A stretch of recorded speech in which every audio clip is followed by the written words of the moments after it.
Арма қазағым, 5 жылдан кейін, 10 жылдан кейін Қазақстанның жағдайы қандай болады? Көрші мемлекеттерден қандай қауіптер бар деген сияқты сіз сұраққа ойланып көрдіңіздер ма?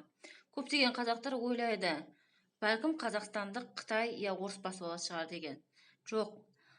Бізге қазір қауіптеніп тұрған, өкінішке орай, ол Ауғанстан болады. Бұл ислам дініне қатысты емес нәрсе, бірден айтып кетейін. Сонымен қалай ол? Осыдан бірнеше жыл бұрын, 2-3 жылдай болды, Талибан деген Ауғанстанды басқарып атқан ұйым, олар Амударияны ұрламақ болады. Ұрлап жатыр. Оның ағысын өзгертіп жатыр.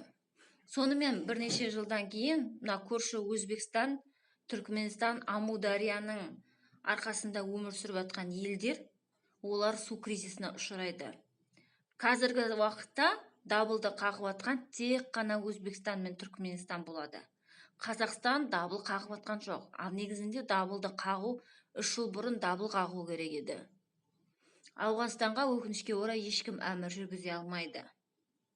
Сонымен су кризисі басталған кезде, Өзбек мен Түркмен сусыз қалған кезде қаққа барады олар?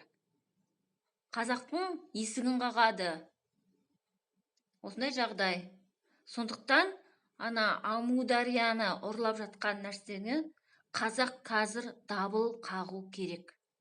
Біздің көршілеріміз сусыз қалмай, сосын біздің елімізге жаптай келмеу үшін, Өзбекстан мен Түркменстанды құтқару үшін Амударияны құтқару қажет. Аман бол, қазағым.